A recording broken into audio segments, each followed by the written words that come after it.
الحمد لله نحمده ونستعينه ونستغفره ونؤمن به ونتوكل عليه ونعوذ بالله من شرور أنفسنا ومن سيئات أعمالنا من يهده الله فلا مضل له ومن يضلله فلا هادي له وأشهد أن لا إله إلا الله وحده لا شريك له وأشهد أن محمدا عبده ورسوله أما بعد فإن خير الحديث كتاب الله وخير الهدي هدي محمد صلى الله تعالى عليه وسلم وشر الأمور محدثاتها وكل محدثة بدعة وكل بدعة ضلالة وكل ضلالة في النار. قال الله تبارك وتعالى في كلامه المجيد والفرقان الحميد وظلنا عليكم الغمام وأنزلنا عليكم المن والسلوى كلوا من طيبات ما رزقناكم وما ظلمونا ولكن كانوا أنفسهم يظلمون وإذ قلنا ادخلوا هذه القرية فكلوا منها حيث شئتم رغدا وادخلوا الباب سجدا وقولوا حتة نغفر لكم خطاياكم وسنزيد المحسنين صدق الله العلي العظيم. তো আমি আপনাদের সামনে সূরা বাকারা তাফসীর করছি আজ প্রায় 2.5 মাস থেকে। আর এখানে সূরা বাকারা 40 নম্বর আয়াত থেকে নিয়ে 123 নম্বর আয়াত পর্যন্ত আল্লাহ তাআলা ইহুদি জাতির আলোচনা করছেন। ইহুদি জাতির ইতিহাস তুলে ধরেছেন যে ইহুদি জাতিদের উপর আল্লাহ কি কি নিয়ামত দান করেছিলেন এবং তার বিনিময়ে তারা আল্লাহর কত নাফরমানি করেছিল। আল্লাহ তাদেরকে একের পর এক নিয়ামত দান করছেন, আর তারা সেই নিয়ামত পেয়ে আল্লাহ শুকর আদায় করবে কি, তা আল্লাহ তাআলার নাশুকরি করছেন, আল্লাহর অবাধ্যতা করছেন। সেই ইতিহাস একের পর এক আল্লাহ আলোচনা এখানে করছেন। তো আমাকে কেউ প্রশ্ন করছিল যে আচ্ছা ইহুদিরা কি কাফের? ইহুদিরা কাফের নাকি? এবার কথা হচ্ছে কারা কাফের সেটা একমাত্র আল্লাহ বলে। আল্লাহ যদি কাউকে কাফের বলে তাহলে সে কাফের। এবার আল্লাহ তাআলা ইহুদি খ্রিস্টানদের জন্য কি বলছেন? ইন্নাল্লাযিনা কাফারু মিন আহলিল কিতাব ওয়াল মুশরিকিন ফি নারি জাহান্নামা খালিদিনা ফিহা। এই আয়াতের মধ্যে আল্লাহ তাআলা আহলে কিতাবদের বলছেন নিশ্চয়ই যারা কাফের হয়ে গেছে আহলে কিতাবদের মধ্যে থেকে তারা ফি নারি জাহান্নামের আগুনে থাকবে খালিদিনা, সেখানে চিরদিন থাকবে। ঠিক আছে?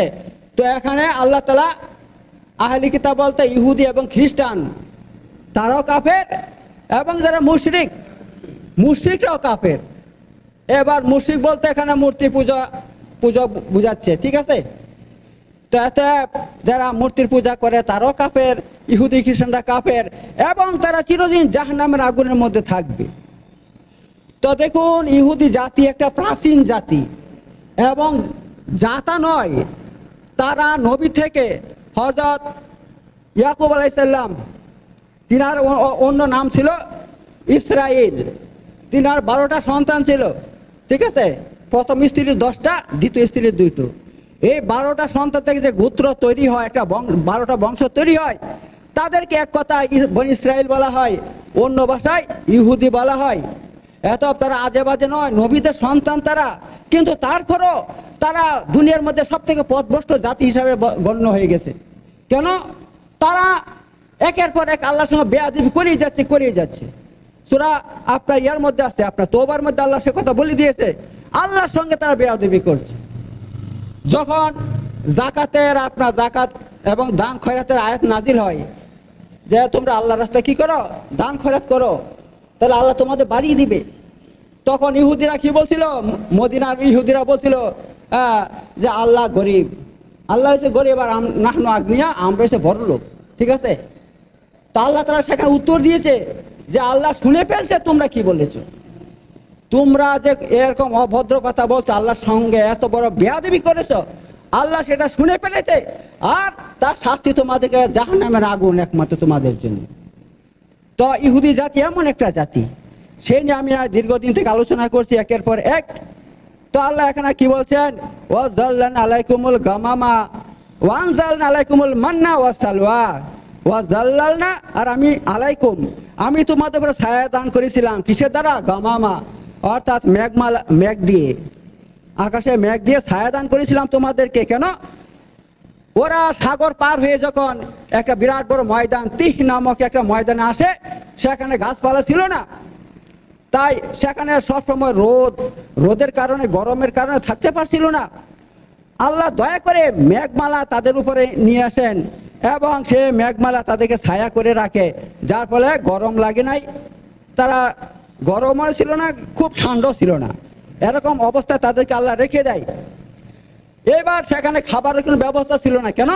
আশেপাশে কোনো গ্রাম নাই। ওই তীর প্রান্তটা এত বড় ছিল, 27 কিলোমিটার, এদিকে 27 কিলোমিটার বড়, এত বড় একটা প্রান্তর, সেখানে আশেপাশে গ্রাম নাই, যার ফলে খাবারের কোনো ব্যবস্থা ছিল না। এবার আল্লাহ তাআলা কি করলেন? আল্লাহ এখানে বলে দিয়েছেন, ওয়ানজালনা আলাইকুমুল মান্না ওয়া সালওয়া, আর আমি নাজিল করেছিলাম তোমাদের উপর মান্না এবং সালওয়া। মান্না কাকে বলা হয়? মান্না বলা হয় আপনার সকাল বেলাতে ঘাসের উপরে একদম সাদা, বরফের মতন সাদা এক পদার্থ পড়ে থাকতো, কিন্তু সেটা খেতে মধুর থেকেও মিষ্টি আর দুধের থেকেও বেশি স্বাদ, এমন একটা সুস্বাদু খাবার আল্লাহ তাদেরকে দান করেছিলেন সেটা। এবং এত পরিমাণে পড়ে থাকতো সেই খাবারটা তাদের সামনে, সকালে এক এক ব্যক্তি কমসে কম 4 কিলো পরিমাণ সেই খাবারটা পেত। ঠিক আছে, কারণ তখনকার মানুষ শক্তিশালী ছিল, উঁচু ছিল, লম্বা ছিল, যার জন্য তাদের খোরাকটা বেশি ছিল। এত 4 কেজি পরিমাণ এই জিনিসটা তারা পেত, মান্না পেত। আচ্ছা, আর সালোয়া কাকে বলা হয়? সালোয়া বলা হয় আপনার এক প্রকার পাখি। ঠিক আছে, পাখি, সে পাখি সামনে চলে আসতো সকালবেলাতে, তারা যতটুকু খেতে পারবে ততটুকু ধরতো, ধরে তারা কি করতো? সেটাকে আপনার ভুনা করত। এই সুস্বাদু খাবার আল্লাহ তাআলা তাদেরকে দান করেছিলেন। তা আল্লাহ তাআলা এখন সে কথা বলে দিয়েছেন। আর কি বলছেন আল্লাহ? কুলু মিন তাইবাত, খাও তোমরা উত্তম খাবার, মা রাযাকনাকুম, যা আমি তোমাদেরকে রুজি দিয়েছি। এই যে খাবার মান্না সালওয়া, উত্তম রুজি আমি দিয়েছি, তোমরা সেটা খাও। এবার তারা খেয়েছিল। এবার ওয়ামা যালামুনা, তারা আমার উপর কোনো জুলুম করেনি। আল্লাহ বলছে তারা আমার উপর কোনো জুলুম করে নাই, ওয়ালাকিন কানু আনফুসাহুম ইয়াজলিমুন, কিন্তু তারা নিজেদের উপর জুলুম করেছিল। জুলুম বলতে কি? আল্লাহর নিয়ামত তারা খেত এবং প্রকাশ্যে তারা আল্লাহর বিরোধিতা করত। আল্লাহ হযরত মুসা আলাইহিস সালামকে দিয়ে বলে দিয়েছিলেন, তাদেরকে বলো। ওরা কি করতে জানেন তো? এই যখন পাখি আসতো না, ধরুন একটা মানুষ বড় জোর 4 থেকে 5টা কি 10টা পাখি খেতে পারবে, এর বেশি তো খেতে পারবে না। তারা বেশি বেশি করে পাখি ধরতো। কি বলে? এই বলে যদি কালকে না আসে, যদি কালকে না আসে। মুসা আলাইহিস সালাম বলছে, আরে হতভাগা, আল্লাহ তাআলা বলছে আমি দিব, তোমরা আল্লাহর উপর তোমাদের বিশ্বাস নাই, আল্লাহর উপর বিশ্বাস নাই। তারা কি করতো? একাধিক পাখি ধরতো এবং সেগুলো খেতে পারতো না, সেগুলো তারপর দিন পচে যেত। এভাবে তারা আল্লাহ নাফরমানি, এখনো নাফরমানি তারা করেছিল, এভাবে নাফরমানি করেছিল। তাই ওয়াইজ কুলনা দুখুলু হাযিল ক্বরিয়াতা ফাকুলু মিন হাইসু শি'তুম রাগাদাও ওয়াদখুলুল বাবা সুজ্জাদাও ওয়া কুলু হিতাতুন নাগফির লাকুম খাতায়াকুম ওয়া সানাজিদুল মুহসিনিন। আচ্ছা, এই ঘটনা কখন ঘটেছিল? এই ঘটনাটা কখন ঘটেছিল? আল্লাহ তাআলা এই ঘটনা আলোচনার আসলে ছিল কি জানেন তো? আসলে হচ্ছে এই সামনে আল্লাহ তাআলা সেটা বলে দিচ্ছেন, সে কথা আসছে। সেটা কি? সেটা হচ্ছে এই, ওয়াইদ কুলতুম ইয়া মুসা লান নাসবিরা আলা তাআমি ওয়াহিদিন ফাদউ লানা রাব্বাকা ইউখরিজ লানা মিম্মা তুমবিতুল আরদু মিন বাকলিহা ওয়া কিসরাইয়া ওয়া ফুমিয়া। এই ঘটনা, ঠিক আছে? এই ঘটনার পর ওই ঘটনাটা বলেছিল। তো এই ঘটনা আমি আগে বলে দিচ্ছি। এবার দেখুন, মান্না সালোয়া খাবারটা যখন তারা অনেক দিন থেকে খাচ্ছিল না, খেতে খেতে তাদের অরুচি হয়ে গেছে। আর এটা দেখুন, এটা যদি কোনো ব্যক্তি প্রতিদিন গোশত খায়, মাছ খায়, ভালো মন্দ খায়, একই খাবার তা ভালো লাগে না, লাগবে না। ঠিক আছে, এইবার তারা অনেক দিন থেকে এই সুস্বাদু খাবার খাচ্ছে, খাওয়ার পর তাদের আর ভালো লাগছে না। এই খাবারের প্রতি তারা ভীতি শ্রদ্ধা হয়ে গিয়েছিল। ভীতি শ্রদ্ধা যখন হয়ে গিয়েছিল, তখন তারা কি বলছে? তারা বলছে, ওয়াইজ কুলতুম, হে হে ইহুদিগণ, যখন তোমরা বলেছিলে ইয়া মুসা, হে মুসা, লান নাসবিরা, লান মানে কখনোই, নাসবিরা আমরা সবুর করব না, আলা তামিন, আলা মানে উপর, তো মানে খাদ্য, ওয়াহিদ মানে এক, একই ধরনের খাদ্যের উপর আমরা সবুর করতে পারছি না, সবুর আমরা করব না। ফাদউ লানা, ফাদউ মানে দোয়া করো তুমি, লানা আমাদের জন্য, রাব্বাকা তোমার রবের নিকট, ইউখরিজ যেন বের করে, লানা আমাদের জন্য, মিম্মা তুমবিতুল আরুদু মানে ভূমি জাত শস্য, মানে ভূমি থেকে জমি থেকে যে সমস্ত উৎপন্ন হয় এমন খাবারের জন্য আমাদের জন্য দোয়া করো আল্লাহর কাছে। যেমন মিম বাকলিহা শাক সবজি, ওয়াকিসা ইহা কাকুর, ঠিক আছে, ওই শশার মতন একটা আছে না কাকুর, থেকে লম্বা করে হয়। আচ্ছা, ওয়া ফুমিহা এবং গম, ওয়া দাসিহা এবং মুসুর ডাল, ওয়া বাসালিহা এবং পেঁয়াজ ইত্যাদি ইত্যাদি, ঠিক আছে। এবার দেখুন বনি ইসরায়েল কত নাফরমান জাতি, দেখুন তোমরা বসে বসে খেতে পাচ্ছ, তোমাদের কিছু কাজ করতে হচ্ছে না, হ্যাঁ, কোনো পরিশ্রম করতে হচ্ছে না, সকালবেলা আল্লাহ দিয়ে দিচ্ছে, তোমরা সেটা পাত্রে রেখে দিচ্ছ আর সারাদিন সেটা খাচ্ছ, আর পাখি আসছে সে পাখি ধরে বোনা করছো, খাচ্ছ আরাম করে, কিছু তোমাদের পয়সা খরচ হচ্ছে না, তোমাদের পরিশ্রম করতে হচ্ছে না। তারপরে তারা কি বলছে, আমরা এই খাবার আর খাবো না। এবার আল্লাহকে বলো আমাদের জন্য এই পৃথিবী থেকে এই সমস্ত শাকসবজি, ডাল, পেঁয়াজ, রসুন, আদা রসুন ইত্যাদি খাবার জন্য আমাদেরকে আল্লাহ দেয়, দোয়া করো। এই কথা শোনার পর মুসা আলাইহিস সালাম কি বললেন, কল, মুসা বলল, আতাস্তাবদিলুন আল্লাযী হুয়া আদনা বিল্লাযী হুয়া খায়র, আচ্ছা তোমরা কি এই উত্তম খাবারের বিনিময়ে, উত্তম খাবারের বদলে এই নিম্নমানের খাবার চাচ্ছ? হ্যাঁ, আল্লাহ তোমাদেরকে এত উত্তম খাবার দিচ্ছে, হ্যাঁ, আর তোমরা এমন নিম্নমানের খাবার চাচ্ছ তোমরা? ইহবিতু মিসরান, ইহবিতু তাহলে চলে যাও মিসরান, একটা শহরে, এই পাশে শহর আছে একটা, সেই শহরে চলে যাও। ফাইনা লাকুম মা সাআলতুম, এবং তোমাদের জন্য রয়েছে মা সাআলতুম, যা তোমরা সওয়াল করেছ, যা চাচ্ছ। তোমরা ওই শহরে যাও, সেখানে কি করো, সেখানে গিয়ে তোমরা চাষবাস করো আর নিজেরা উৎপন্ন করে এসব ফসল খাও। আচ্ছা, এবার দেখুন যারা আল্লাহর নিয়ামতের নাশুকরি করে, আল্লাহর নিয়ামতের নাশুকরি করে, আল্লাহ তাদের কি শাস্তি দেয় সেটা আল্লাহ বলছে।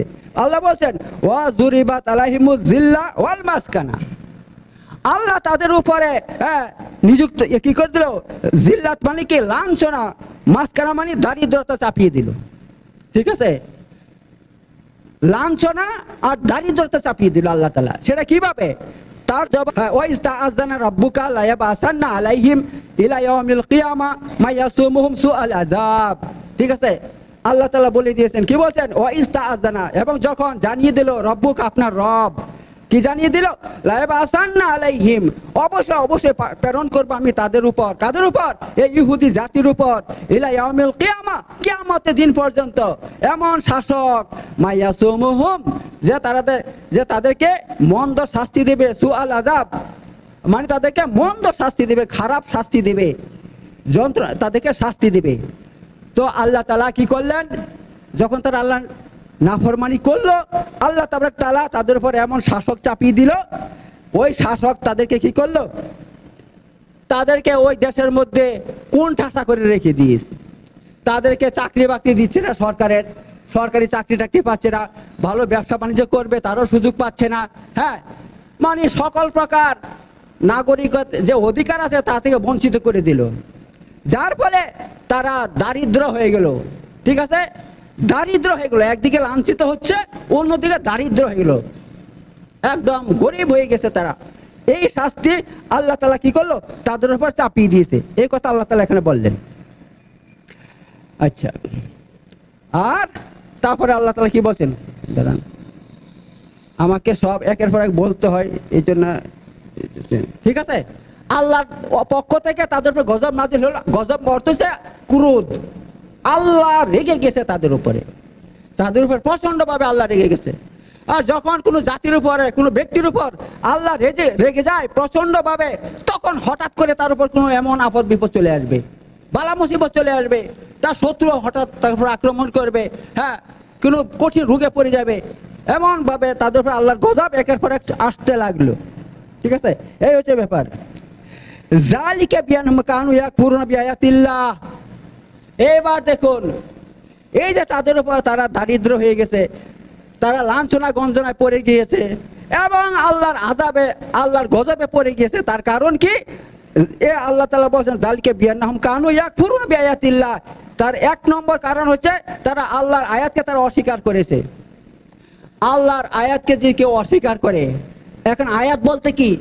এই যে সামনে তারা একের পর এক আমি আপনাদের আলোচনা করেছিলাম, এক নম্বর আয়াত কি? এক নম্বর আয়াত তাদেরকে আল্লাহ উদ্ধার করেছিল ফেরাউন থেকে, অর্থাৎ মুসা আলাইহিস সালাম সাগরের মধ্যে লাঠি মেরে দিয়েছিল, সঙ্গে সঙ্গে রাস্তা হয়ে গেছিল, ওই রাস্তা দিয়ে সবাই পার হয়ে এপার চলে আসছে। আর তাদের শত্রু ফেরাউনকে আল্লাহ তাআলা তাদের চোখের সামনে ওই সাগরে ডুবিয়ে মেরে দিয়েছে। এটা একটা আয়াত। এত বড় একটা জিনিস দেখার পর তাদের কি কর্তব্য ছিল? আল্লাহর উপর বেশি করে ঈমান আনা, বেশি করে আল্লাহর হুকুম মানা, বেশি বেশি করে হ্যাঁ আল্লাহর ইবাদত করা। কিন্তু তারা ওইটাকে মানে অবহেলা চোখে দেখেছিল। অবহেলা, এটা কিন্তু কিছু জিনিস মনেই করে না, এটা যেন একটা সাধারণ ব্যাপার, এটা যেন ওরও করতে পারবে এমন এমন অবহেলা দেখিয়েছিল। এই অবহেলাকে আল্লাহ এখানে হ্যাঁ কুফর আখ্যা দিয়েছে। এত আল্লাহর যে আয়াত আছে, আয়াতকে যে কেউ অস্বীকার করে এক এক করে, সেটা এক প্রকার কুফর। শুধু এইটা নয়, তারপরে আরো কত আয়াত আছে যে আল্লাহ তাআলা মান্না সালোয়া দিয়েছিল, হ্যাঁ, তা সেটাকে তারা এরকম অবহেলা দেখিয়েছিল। তারপর আল্লাহ তাদের মাথার উপরে মেঘমালা দিয়ে ছায়া করেছিল, এইটাকে অবহেলা করেছিল। এটা কোনো ব্যাপারই নাই, এটা কোনো ব্যাপার না। এটা এইভাবে এইগুলোকে আয়াত বলা হয়। এই আয়াতকে তারা অস্বীকার করেছিল। আর কি করেছিল? ওয়ায়াকতুলুনান নাবিয়্যিন বিগাইরিল হক, এবং বিগাইরিল হক মানে অন্যায়ভাবে তারা নবী রাসূলদেরকে হত্যা করেছিল। এই দেখুন, হযরত ঈসা আলাইহিস সালামকে তারা হ্যাঁ এভাবে হত্যা করার প্ল্যান করেছিল, কিন্তু আল্লাহ তাআলা ঈসা আলাইহিস সালামকে আকাশে উঠিয়ে নাই। কিন্তু তারা কি দাবি করছে যে আমরা ঈসাকে মেরে দিয়েছি। এবং হযরত জাকারিয়া আলাইহিস সালামকে তারা করাত দিয়ে কেটেছিল, করাত দিয়ে, বুঝতে পারছেন? এত বড় অসভ্য জাতি ওরা। যখন আল্লাহর পক্ষ থেকে নবী রাসূল তাদের সামনে আসতো, আর নবী রাসূলের কথা যদি তাদের মন পুত না হইতো, হ্যাঁ, তাদের ভালো না লাগতো, তাদের বিরোধিতা করতো যে পালাও এখান থেকে, এসব কথা বলবা না, এসব শুনবো না। তারপরেও যদি নবী রাসূল সেই কথা বলতো, আল্লাহর দ্বীনের কথা বলতো, তারা তাদেরকে হত্যা করতো। এই জন্য আল্লাহ বলছেন যে হত্যা করেছিল। আর কি করেছিল? ওয়াকানু ইয়াতাদুন, এবং সীমা লঙ্ঘন করেছিল তারা। এখানে চারটা জিনিস। এবার একটা কথা বলি, এই চারটা জিনিস থেকে আপনারা বেঁচে থাকার চেষ্টা করবেন। তা না হলে যেমন আল্লাহ তাআলা ওই সমস্ত জাতিকে পূর্বে ধ্বংস করে দিয়েছিল, এই জাতি এই কাজ যারা করবে ওই জাতিকে আল্লাহ ঠিক এমন ভাবে ধ্বংস করে দেবে। এক নম্বর কাজ কি? আপনার চোখের সামনে কোরআন হাদিসের যে মুজেজা আপনারা দেখতে পান, অনেক মুজেজা আমরা দেখতে পাই, হ্যাঁ, দেখার পর সেগুলোকে আমরা কি কিছু মনে করি না। ঠিক আছে, যেমন ভাবে কোনো রোগীকে যদি আমি আলহামদুলিল্লাহ শরীরে জ্বর আছে এবং শরীরে যন্ত্রণা আছে, যদি ঝাড়তে লাগে 5 মিনিটের মধ্যে তার জ্বর যন্ত্রণা ঠিক হয়ে যায়। হ্যাঁ, এই কালকে একটা রোগী আসছিল আপনার ইয়া থেকে, রাউন্দি থেকে, তার অনেক সমস্যা ছিল শরীরের মধ্যে, 5 মিনিটের মধ্যে ইনশাআল্লাহ ঠিক হয়ে গেছে। 5 মিনিটের মধ্যে, ঠিক আছে। সেটা কি? আমি কোরআন পড়ে ঝাড়ার ফলে সেটা ঠিক হয়ে গেছে। এটা একটা আয়াত। এই আয়াত দেখার পরও কেউ যদি বলে আরে মশাই ঝাড়ার জন্য ঠিক হয়নি, আমি ডাক্তার দেখিয়েছি, হ্যাঁ, ওই ডাক্তার ওষুধটা খেয়েছিলাম বলে ঠিক হয়েছে। ঠিক আছে, এরকম বলা যাবে না। কারণ এই দেখুন, এখন একটা রুগী দেখেছি, জ্বরের রুগী, সে ডাক্তার সব দেখিয়েছে, বলছে আমি সব ডাক্তার দেখেছি, কোথাও ভালো হচ্ছে না, আপনি চলেন। ওই রুগীকে আমি ঝেড়েছি 5 মিনিটের মধ্যে ইনশাআল্লাহ তারও জ্বর চলে গেছে। কিন্তু এই ধরনের রুগীগুলো টাকা দেওয়ার ভয় কি বলে, না জ্বরটা কেন ভালো হয়েছে জানেন, আমি ওষুধ খেয়েছি, ওষুধের জন্য ভালো হয়েছে। যাতা বলে দিচ্ছে ভাই, চোখের সামনে এই সমস্ত আল্লাহর আয়াত দেখতে পাচ্ছে, তারপর যাতা বলে দিচ্ছে। এত আল্লাহর কোনো এমন আয়াত যদি আপনি দেখতে পান, তাকে অস্বীকার করবেন না। আর 2 নম্বর, অন্যায় বাবাকে হত্যা করবেন না। 3 নম্বর, আল্লাহর অবাধ্য হবেন না, আল্লাহর কোন হুকুম হাকামকে আপনি অমান্য করবেন না। আর নম্বর 4, সীমা লঙ্ঘন করবেন না। আল্লাহ তাআলা যে সীমা বেঁধে দিয়েছে ইসলামের সীমা থেকে বের হওয়ার চেষ্টা করবেন না, ঠিক আছে? যদি বের হওয়ার চেষ্টা করেন, এই পাপে লিপ্ত হন, তাহলে যেমন আল্লাহ তাআলা ইহুদি জাতিদেরকে ধ্বংস করে দিয়েছিল, এইভাবে এই পাপ যারা করবে তাদেরকে আল্লাহ ধ্বংস করে দিবে। এই হচ্ছে ব্যাপার। আচ্ছা, এইবার চলুন আমি আপনাদেরকে এখানে সেই কথা বলে দিচ্ছি। সেটা হচ্ছে কি, এখানে আল্লাহ তাআলা বলছেন,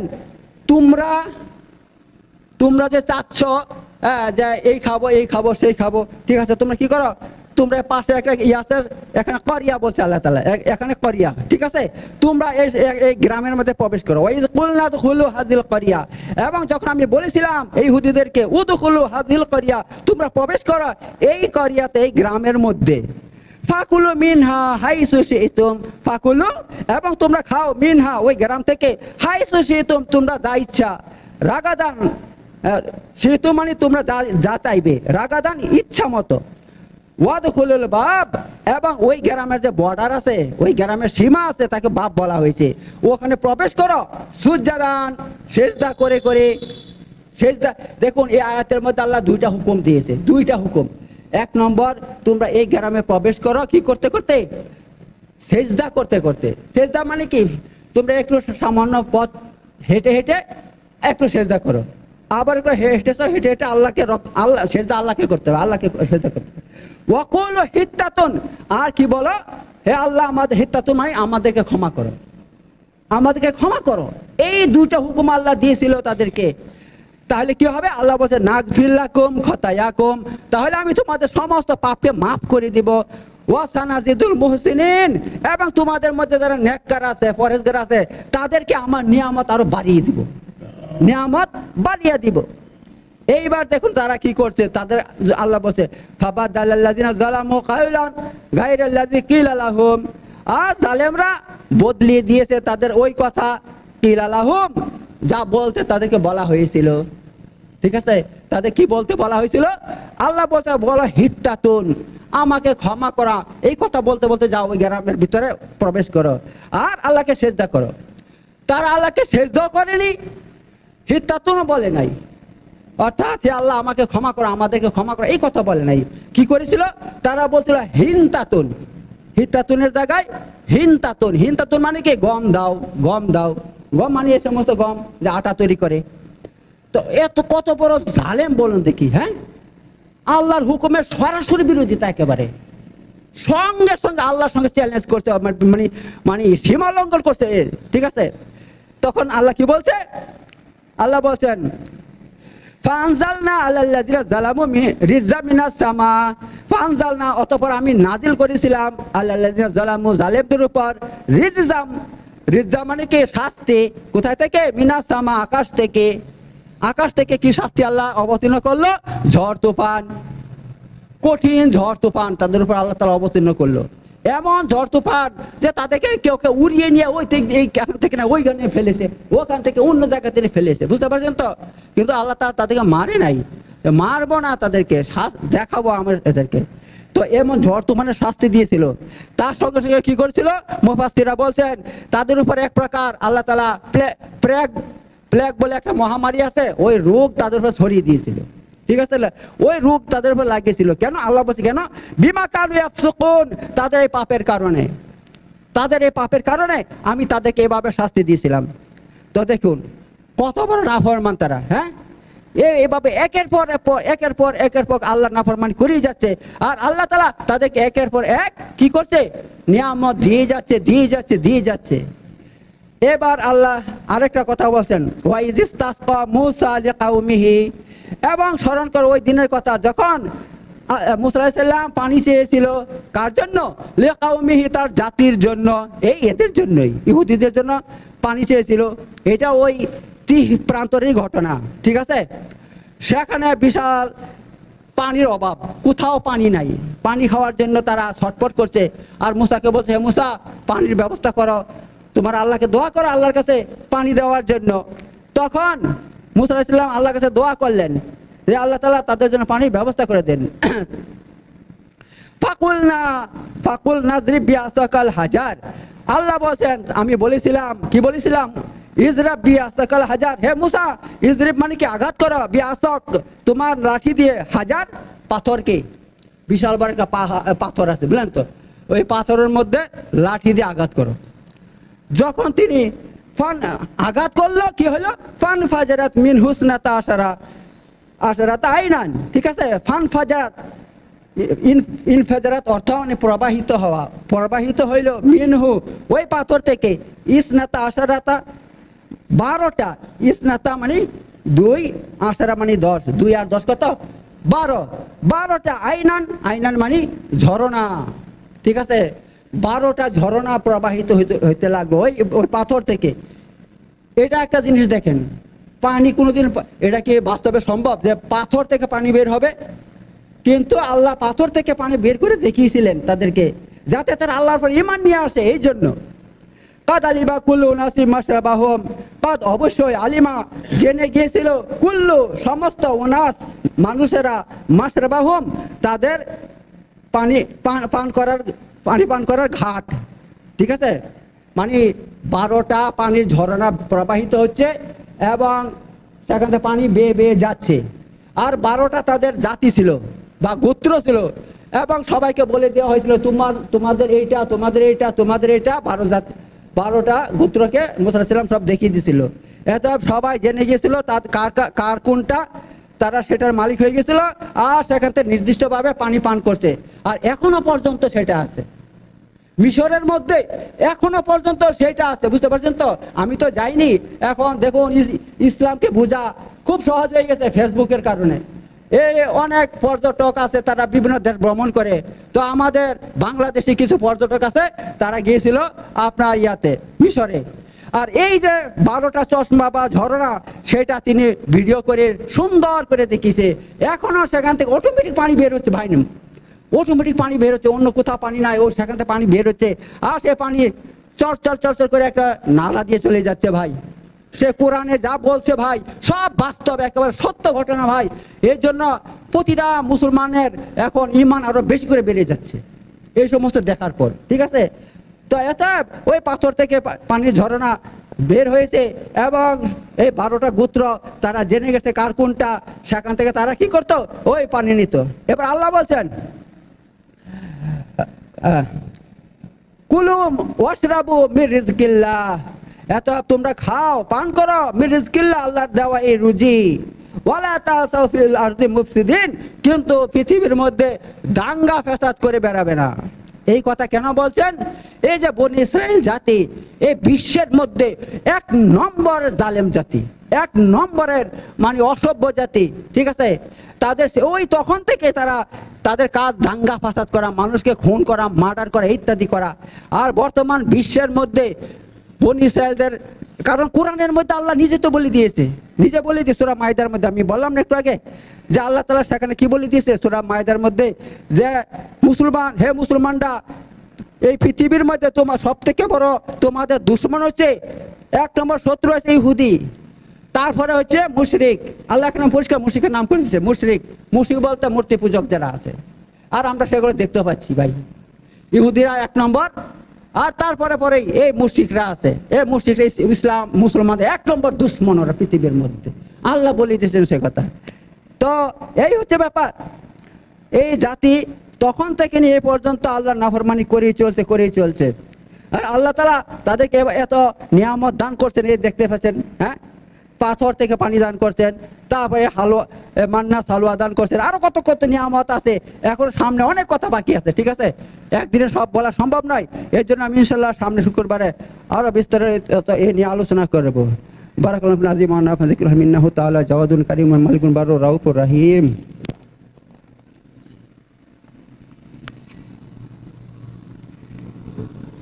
ওয়া আখিরু দাওয়ানা আলহামদুলিল্লাহি রাব্বিল আলামিন।